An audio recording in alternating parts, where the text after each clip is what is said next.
We have a guest in the studio.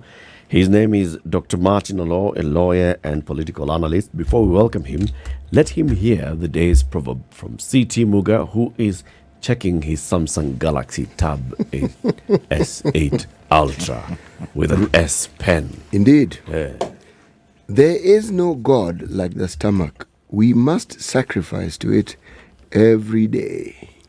There is no God like the stomach. We must sacrifice to it every single day. This proverb is from Benin. Yes, otherwise known as Bini right. or Bena. But it's written B-E-N-I-N, so it is Benin. Yes. Yes. Yeah. Hakuna mambo nini mingi. Amazing about boundaries and territories. Dr. Martin Oloo, good morning. Morning, Eric. How are you? Welcome to Kenya's biggest conversation. Thank you very much.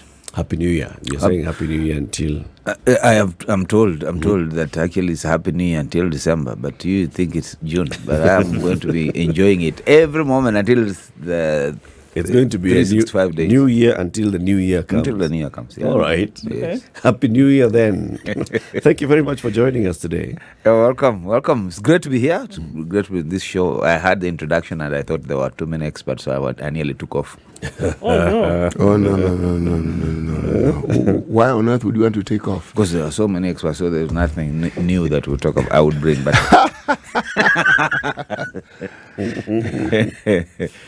Yesterday, the president invited the media to State House to have a conversation. Yes. And it was a long one. So he had a long session on Swahili and then another long session with English journalists in which he was answering a myriad of questions. Just before we even get into the details of how he answered, you watched the interviews, of course. Yes. How did he fare? He's a well-spoken guy, so he loves it when he has a moment to communicate, and so he does very well when it comes to responding to issues and displaying his understanding of issues. So that he does very well. As to how long it takes and perhaps the period of time that he either makes his speeches or explains himself, that could be a little shorter and more to the point. So yeah, he enjoys it when he has the media. He enjoys it when he has an opportunity to communicate. But I think sometimes he stretches it too long. He stretches too long? Yeah. But does he answer the questions? He does. Whether he answers them to the satisfaction of the questioner or not is another issue, but he answers it according to his version of the truth. So he answers questions, but not necessarily the questions that have been asked of him. Absolutely.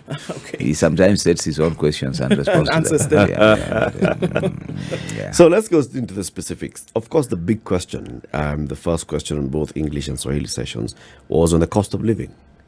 Yes. Where during the campaigns, you were saying, what, you guys, this thing, runaway cost of living, we are going to sort it.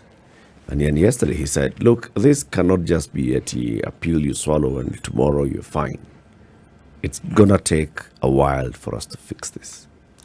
You see, Eric, is one thing to campaign, is another thing to make promises, and it's totally another thing to keep those promises.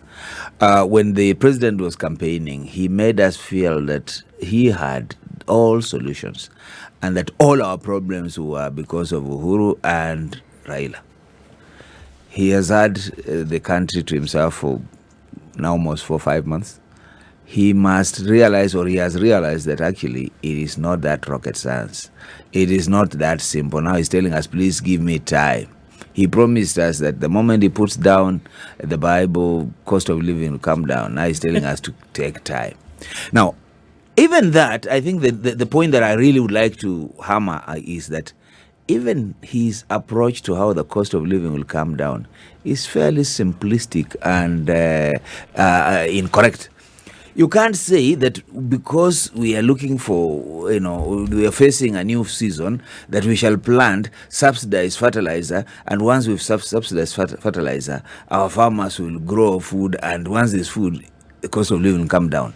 That is not true. It's not true, because what the ingredients that go into cost of living are many, including some of the things that he's fighting around, like subsidies on fuel, subsidies on electricity, subsidies on education, and so on. So cost of living comes down because a government steps into an economic situation and ameliorates or mitigates certain circumstances for its people. Not that the government gives fertilizer and gives seeds and there is a bumper harvest. Even the transportation for that harvest to the buying points becomes an issue. You know how cabbages rot in Kinangop. You know how maize farmers occasionally have issues when they have had a bumper harvest and they are, the returns are that minimal. So there is more to an economy. And it's a complex and sophisticated thing than to simply promise us that, it's going to come down. Again, that is yet another untruth. So the question is then, why give an untruth? At some point, it'll be clear that it's not going to happen. Do you think that these things are being said to kind of placate the people so you don't go up in arms? Because at some point it will unravel and it will be clear that you don't have a handle on things. Why would you say something like that without the intent of actually doing it? Or is what you're saying is that the approach then that is being mooted is not sustainable? It's not sustainable. I think that it is true they're in power. It's true they made promises. What should now be realistic is to come down and say, wait a minute, this is the template, and that template has to be as comprehensive and as wide as it can be. That this is how we shall. I mean, not telling me that the cost of living will come down is a good statement. The question for me is how. What are you going to do to bring it down? And that's what I'm saying, that when you listen to the government policies, they tell you that we are going to subsidize fertilizer, we're going to make production, that we are going to invest in production. And the truth is that that's not enough. Even for you to produce well, you need extension, you need knowledge, you need services. And we know that the last time government was giving extension services in areas of agriculture, livestock, I can't remember when, because we no longer are investing in that area. So you need knowledge, you need extension services, you need education, and all those have to be provided by government. And then farmers can grow, and then you can subsidize, then you can put on. But then you need to give them hope around transport, around the pricing, and so on. Now, all those things are mitigated by the economy and so on. So you can't tell me that once there's bumper harvest, cost of living will come down. Not every Kenya is a farmer. And not every Kenya is going to benefit, because even distribution of food, whenever it's available, becomes an issue. There will be food rotting in stores in Eldoret, in Rift Valley, and there will be no food in Northeastern, and there will be no food in Mombasa. So there are many other factors that we need to be, aware of. What are those factors, Dr. Why is the cost of living high today? I've just mentioned it, that first distribution that we have, the little we have, is, and in order for it to be distributed well, you need the government and a government program around it. And that's when you need things like subsidy. Because how do you deal with a farmer in Rift Valley and still deal with a northeastern person who has to eat ugali? So did the cost of unga go up because there was no subsidy? Partly, the cost of unga is up because of a number of factors. Number one, you got production on one end, which is very high, and farmers are being penalized for even just being farmers. It's cheaper for you to buy than for you to farm. So farmers are not getting compensated. At the same time, you are looking at other factors that are in play, to the extent that people in urban areas have to cough out more because of other factors. Transport is high, fuel cost is high. So by the time the food actually arrives in the markets, it is up. So there's a markup to it.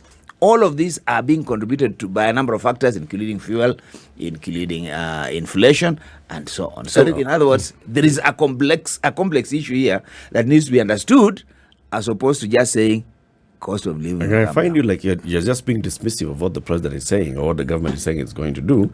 And if I ask you, so if the cost of unga has shot up over the last 2 years, all right, to above 100 now to close to 200 shillings. In those 2 years, there was the price stabilization for fuel. It was in effect. The other factors that you're talking about, so the farmers had grown their crop. The millers were not finding maize in the Kenyan market. And if they were finding it, it was coming very expensive. Why? Because the farmers that had the maize wanted to sell it at a certain price. So if all those factors were to come in now, farmers were complaining that they had spent a lot of money to produce the product. And that's why they could not go below a certain price to sell to the millers. But then when it comes to transportation, the fuel cost had already been subsidized using the stabilization mechanism.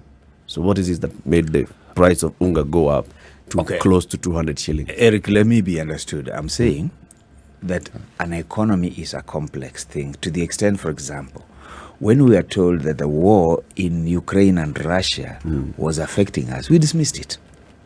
Yet the truth is that in the entire globe, those factors are destabilizing the economy, number one. Number two, when you have price increase on oil and related products, it then introduces other pressures on the economy to the extent that transport and other services go up, including the cost of electricity and so on. So the cost of production is high.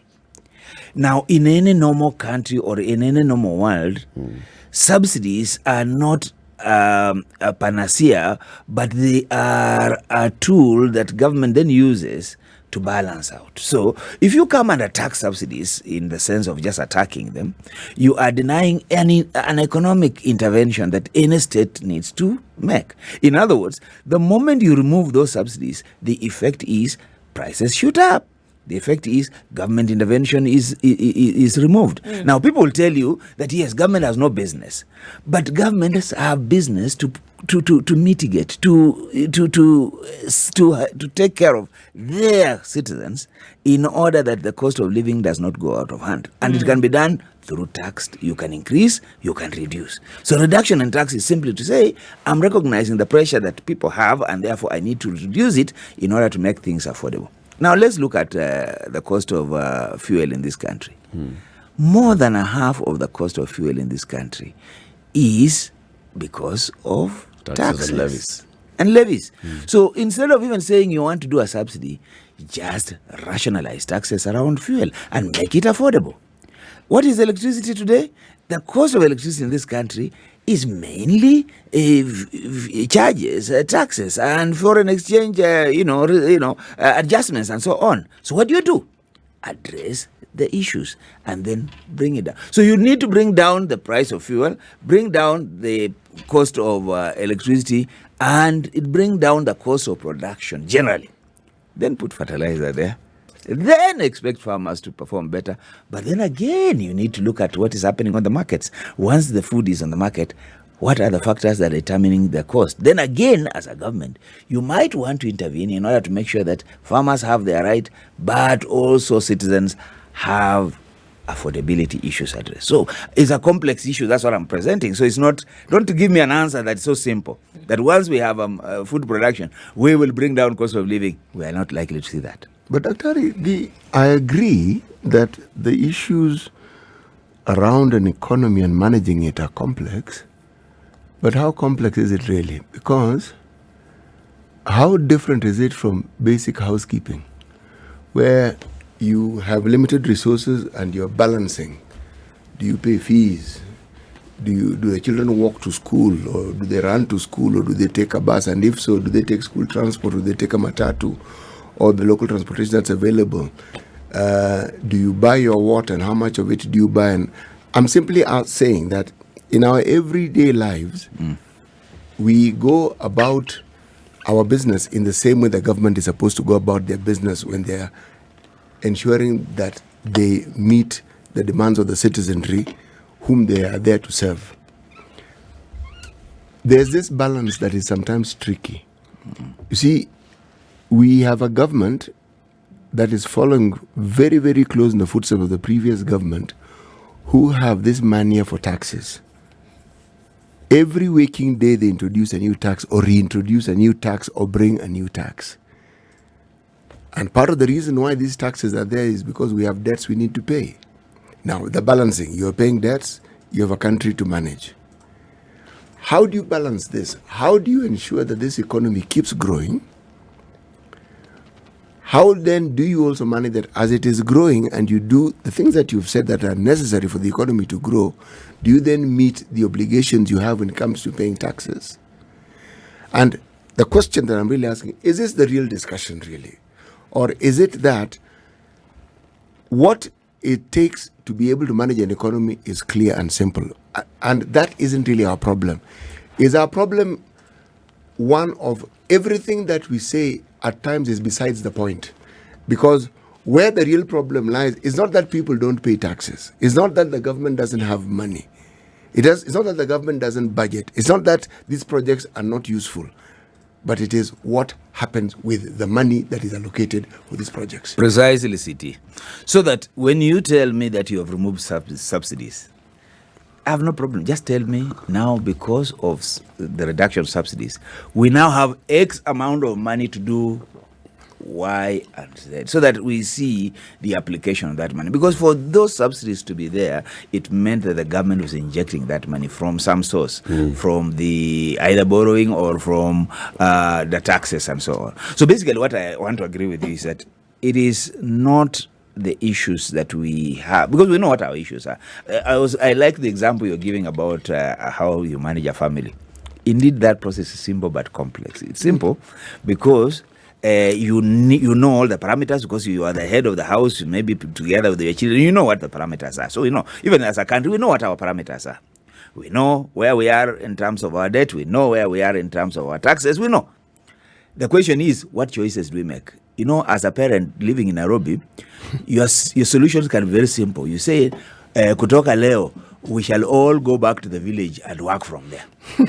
And that's a solution, but does that fix the problem? So that it is the choice we make. We know what our issues are, but what choices are we making and how relevant are those choices? So back to ourselves, and we are saying, we know. You know, for me, I know where we've come from as a country. We know where Kibaki was. We know where the Jubilee government was. Now, I have no problem saying, oh, Kibaki was better than Uhuru. No. We are not being given parameters. What I know is that we have not all arrived from nowhere. Most of the players on the scene, including the president himself, was part of the Uhuru government, was part of the Kibaki government. So we can't all of a sudden begin by just throwing barbs. No. Let's look at ourselves and say, and basically what I'm saying is, and I know that this is an economic issue, and sooner than later we'll be back here talking about it. There are those around the president who are telling him that, you know, to fix this economy, all you need to do is fix production. Now, they are not giving him the entire chain of this conversation. And that's when I hear fertilizer. Because you see, the other day they were removing subsidies from everywhere and telling you they are going to give fertilizer. Now, productivity or production of any agricultural production, it depends on rain, depends on exogenous factors. So just to assume you'll have fertilizer and therefore production will be higher, I'm saying you need to look at that, but also look at other knowledge-based investments that need to go in, including training and so on, which again costs public money and so on. So basically what I'm saying is that we do know what our issues are. We need to increase our production, but we also know that even when our farmers have produced, and I keep talking about our cabbages in Kinangopa, to talk about our mangoes in Makueni and other places, until the new counties have come in and Kerio Valley. You know, now what we are saying is that let's also learn how to protect our farmers after production, after the glut. Because then the secret is, how do we manage this post-harvest, waste and so on? This is where we need government. Governments come in to give us certain solutions, public related solutions, like let's look at storage, let's look at processing, let's look at value addition, so that these products actually make some money. And also, you actually spur economic activities down the line. Okay, so if we're looking at these issues, it seems as though one would say there's so much going on at the same time. There's so much in terms of deficit. There's so much that's unfinished. And at the same time, you're adding on a failing economy. You're adding a depressed economy. You're adding unfinished projects. Where would the attention be needed right now? Because you talk about they know what needs to be done. I agree. We know what needs to be done. The implementation and the goodwill to do so usually are the stumbling blocks towards these things. But what would need to happen, and we're talking about a today issue. I've been saying that the new projects, those need to stop. There needs to be a completion of things that were on ground before. There also then needs to be a real look at how government spending is happening in the light of all of this. What would you say, from an economic point of view, needs to happen today, even if the president's got to crack the whip? When you are in a hole, you decide to continue digging it or you begin to feel it. So when we are in a hole, and therefore what we should do is to begin to rationalize how we reduce the depth of that hole. And a lot of times we require that we cut back certain things, we rationalize certain things, and so on. So what am I saying? I know we have debt to pay. We must find how we pay that debt. But we are daily costs to run. The question is, at what level, or what is the expense, and how can we rationalize those expenses? For me, it is how we use the little resources that we have that makes a difference. So today we are talking about SGR. Tomorrow we are talking about Express. Whatever we are talking about, at what cost are we delivering this? Now when you compare, and we were looking at Tanzania the other day.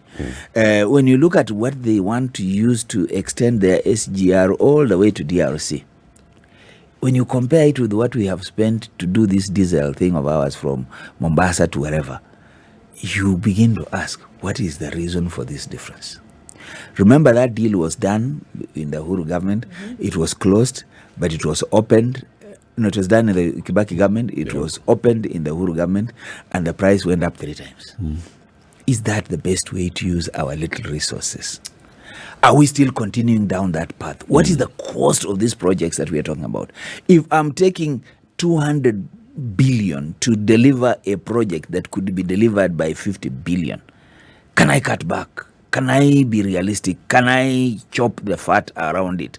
Those are things that we need to take. But when all is said and done, where we are, we need to stop, talk less, and do the right things. Now, people keep talking about Kibaki. What we never heard from Kibaki were press conferences and too many promises. But we just had work being done.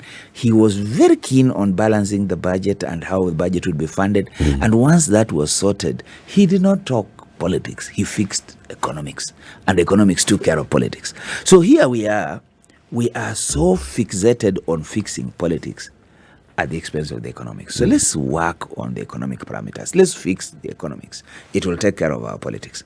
But for now, we are building, or we are told to build a big political party. We are now being told to amend the constitution. We are being diverted to non-issue. We are being told, let's create an opposition office. We don't need an opposition office. What we need is a government that's working. But I've not heard anywhere where a government is saying that we want to be checked, so we are creating opposition to check us. That isn't. That isn't the problem. It's not genuine. That's not the solution. So let's get on and say, let's just do the right things. Everybody will take their role, because if you are not doing the right thing in this studio, I'll be the only opposition. And I'll be asking the questions. But if we are all doing the right thing, we will all be tealing. And by the way, the constitution that we have right now does not even anticipate a role of opposition. What it simply says that we are all, it's an inclusive government, so that when you look at parliament per se, it's a state, or it's an organ of the government. If you look at the judiciary, it's an organ of the government. It's the 3 arms. So even in operating in it, what you have is majority and minority. So simply we're saying, you may have a difference of opinion, but we are pulling together as government. So when parliament is making decisions, it's making decisions as parliament, which is an arm of government. So you don't need an opposition in it. So it's an irrelevant thing we are digging. Dr. Martin Oloo, lawyer and political analyst, is our guest this morning. We are looking at President William Ruto's first press conference as president yesterday, where he was addressing a number of questions.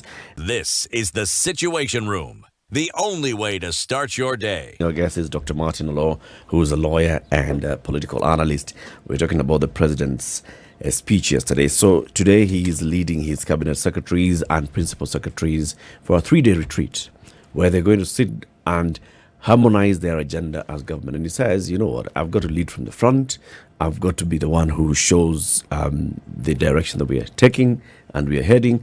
But I've also, at the same time, I've got to ensure that everybody is doing what they're supposed to do. One of the other questions that he was asked was with regards to the Hustler Fund. Campaign promise. And he says, we have actually started implementing, and what we are doing now is next we are going to roll out the SME side of the Hustler Fund. What we have now is just the personal loan aspect of the Hustler Fund. But the question he was asked was on the management and the governance aspects around the Hustler Fund. There are regulations. Regulations say that the Hustler Fund shall be managed by a board and a secretariat. There's no board in place.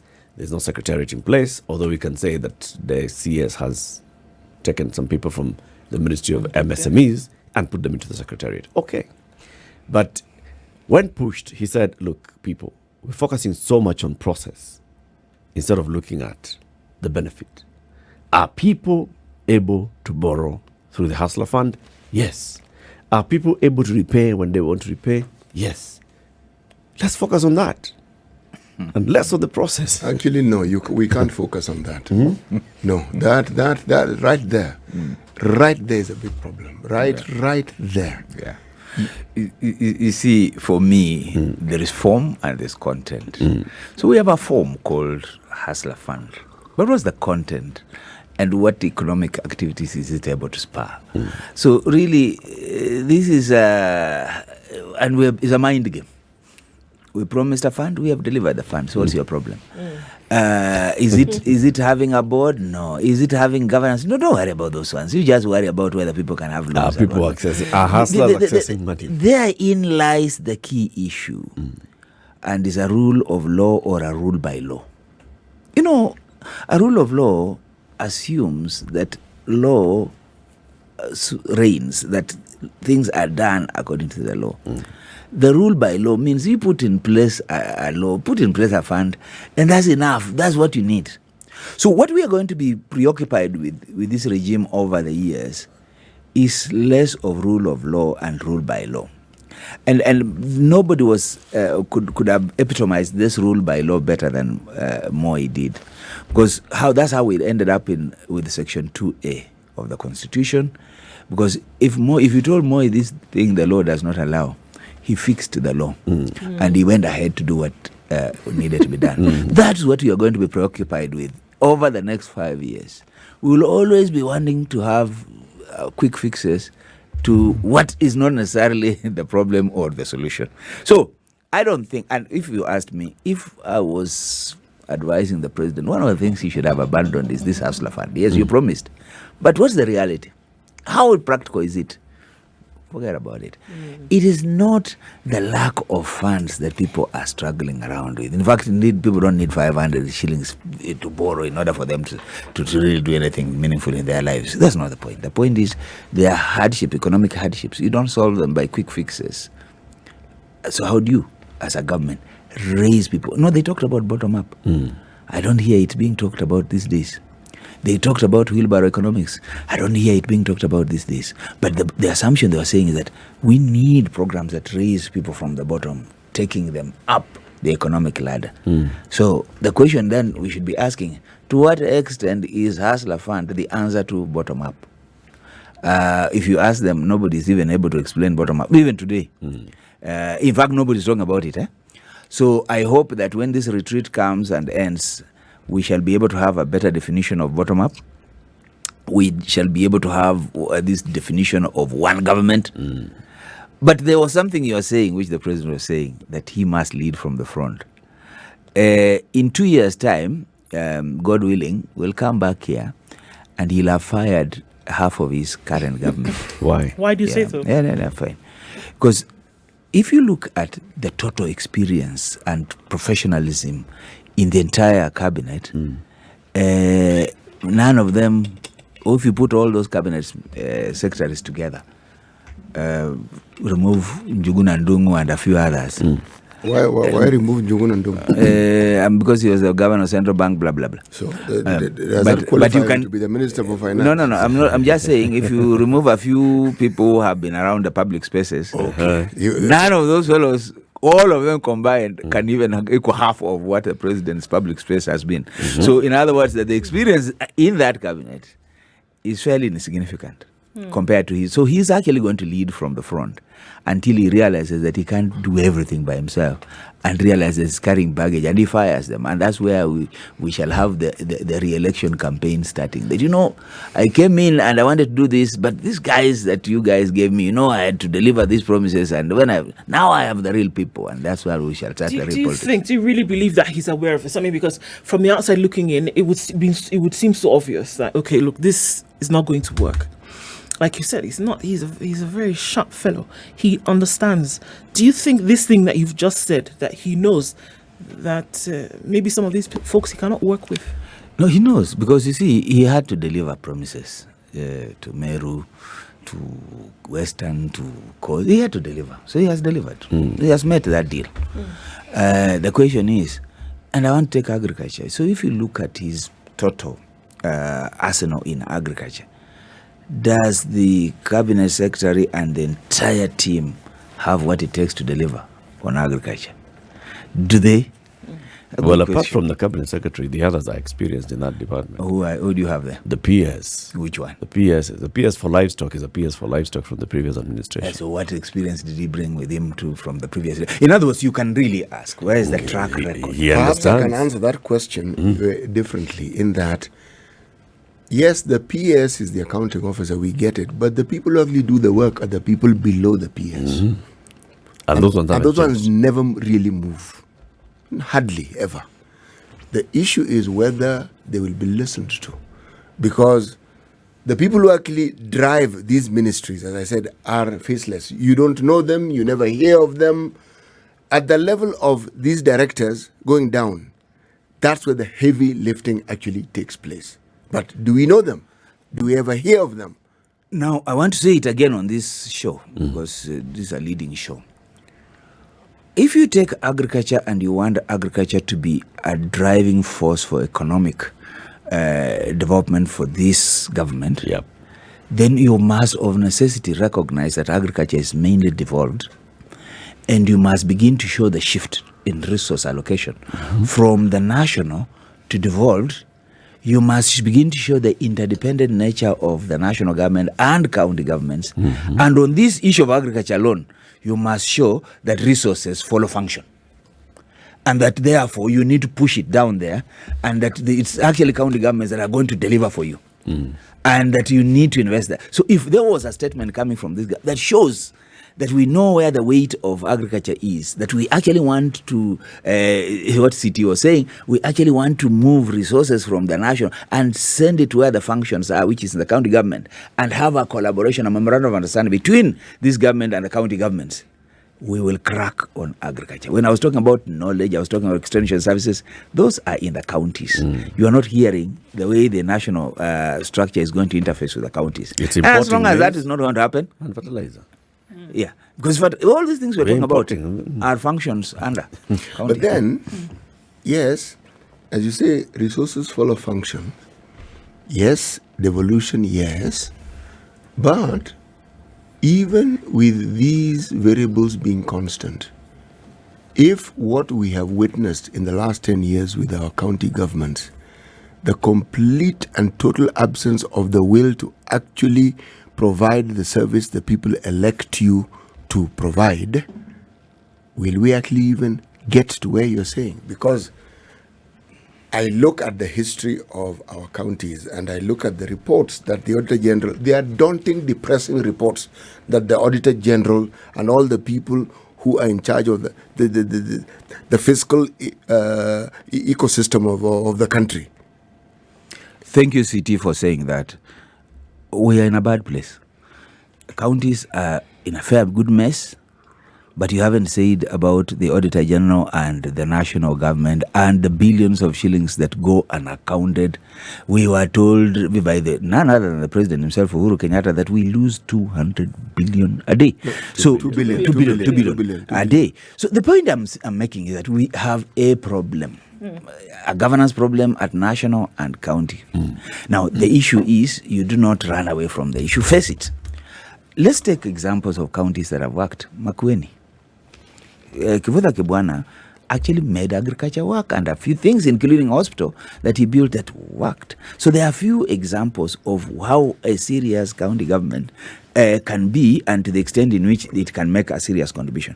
But for me, the conversation we must be having, devolution is here by constitution, and so is national government here by constitution. We need to see deliberate efforts from the national government and county governments on what the constitution itself says, that national governments and county governments are distinct but interdependent. And then let's begin a conversation of how to make our governance seamless from national to county, and then work on three things. One, agriculture, because the functions are devolved. Two, health, because the functions are devolved. And the third issue we should work on is simply resource management. The scarce resources, how are we managing? Today, as we speak, the county governments are starved of resources.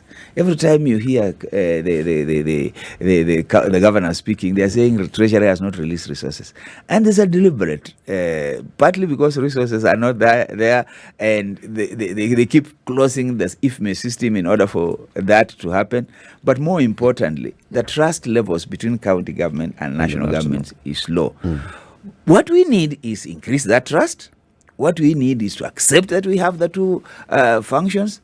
Indeed, a lot of costs, and I hear what you're saying, a lot of costs that county governments are saddled with are personnel costs, most of which were transferred from national government to them. So we must begin to rationalize where is our money going, on what, and how do we save on it. So indeed, we can save some of the money. We can do better by having one government, by actually having a seamless interface between national and county government. And we can have so much going. But it needs a lot of goodwill. One thing you've said, which is true, is a lot of counties, some of the counties we have, there's very little show for them, particularly those counties from Nyanza and some other places. A disaster. But anyway, that's another conversation. Doctor, I'm hearing what you're saying. Can I proffer that the issues that we are dealing with as country, it's not money issues. It's not that there's lack of funding.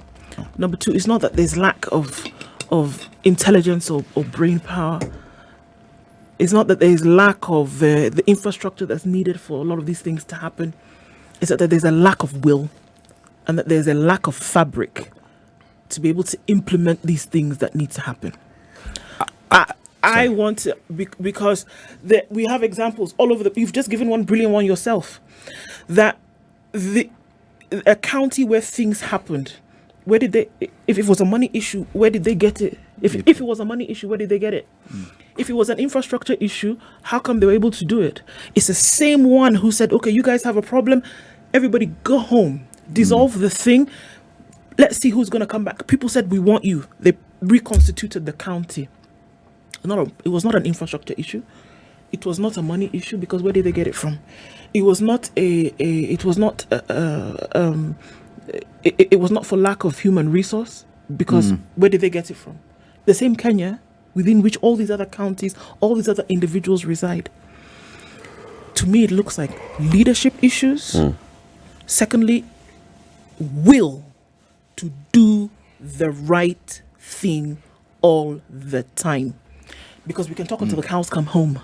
Money, okay, money will come, then what do you do with it? We talk about pending bills, 5 billion shillings. Somebody does a job, 300,000 shillings, you don't pay them for 2, 3, 4, 5 years. Why? And interest goes and interest up. is shooting through the roof. You borrow, you don't pay. You borrow for development, we don't see the development. You have projects all over the place, thousands of projects unfinished. Why? For lack of money? I'm sorry, but we have to get to it's got to be a different reason. It cannot be that because there's no money. Okay, example, it may seem like we're giving example over and over again, but Nairobi, they said that the plan that they used to put these 24 hospitals in place had been sitting at the ministry for donkey years. They just went, blew off the dust, implemented the thing, and then we move. It's not a money issue. No. It's not a human resource issue. No. It's not an intelligence issue. For me, it's the softer side of it. It's the will, it's the goodwill to do the job, which is why I agree with you that some of these folks who've been appointed might actually go home before time ticks. Why? Because it'll be clear that they may not be able to toe the line. But was it not clear from the beginning that they couldn't? So this is my question. That they couldn't do it. Why do we keep insisting on that there's no money and that there's no infrastructure, for me, it's not the issue. I want to Why can't we deal with the issue? I want to add something, and I agree entirely with what you've said. And I want to add Article 10 of our Constitution. When we decided to have principles and values, it was not an idle provision. There's a recognition that we were making. As to whether we are living by those values or not, I want to add that our problem is our value system. Today, when you ask a governor, and this is why Kibwana will always be our case, Our Kibaki. our Kibaki, or our reference point. What value system did Kibwana arrive with in the public space, and how did he display that value system throughout? Yep. That explains the difference between him and a number of other bunch of others. A lot of our leaders are on an ego trip. And this ego trip has nothing to do with whether they actually want people to have a better life or not. It's what they want for themselves and what they want to go in history for. And that they are achieving. That they are occupying public spaces. But what values inform their seeking of public office? Kibwana displayed, and I had the opportunity to work with him on a number of other programs, including donor-funded programs. And he displayed a selfless, value-based leadership. He was for people. He made sure people's programs ran. He made sure public participation happened.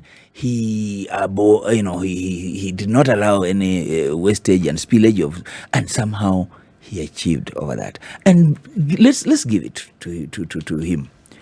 The current governor also, Mutula Kilonzo, has what it takes to actually deliver alongside what Kibwana established. He's making the right for me, there is an example, and there is somebody who will take us again to another level. So Makueni, hopefully, will be still an example in the coming year. So I've seen some right messages, some right vibes, and also some good attempt to... Yes. These are rarities. What do we do with the others, the run-of-the-mill politician who, by whatever circumstance, ends up being governor? These people cannot be left to their own devices, because we know exactly the direction the devices will take. So how do we hold these elected leaders accountable? Who is we? We, as in the people, we the people What whom... is our value system? And the other point, and this is where the elites lost it. We can sit in this room and talk very good things. But what is that commoner looking for? By the way, I have an MP somewhere who is a very young person, a very good, somebody I've known for a while. People think he's comical and he posts many things, but his people love him. So the elites are like, why is this guy embarrassing us? The people love him the way he is. So when you look at the likes of those people and even others that for the sake of the law, I don't want to mention names. When you look at some of these people, they are darlings of people. And people love them. Except for us, we can sit here and we say, hey, will these people take us the right way? The difference here being, what are the values that the majority of Kenyans are espousing, and therefore, what do they want to see in a leader? Majority of the people we have seem to reflect the quality and the value system that we have. So that when you see what was happening in the impeachment process in Kawira Mwangaza's case, it had nothing to do with values, nothing. And I agreed with her when she said, all these things are about ward funds. And it got us to where we got. So the point is that our leaders, and by the way, like her or not, I think that the reason why she got to where she got was she was standing up for something. Anyway, we have a tough job to do. And What as are our Kenyans, value systems? If we people must work queue on our value system. because there's somebody who is giving them unga, chapati. Christmas, Yeah, chapati. chapati. The thing is, that isn't an example of a value system. It's an example of desperation and the depths to which our people have actually succumbed to. And where they are is a consequence that, should we say, is a culmination of many, many years and many activities that have simply eroded this so-called value system bit by bit by bit by bit by bit, where we've inverted that entire value system, where wrong is considered right, terrible is considered good, a thief is exalted, wrongdoers are uplifted.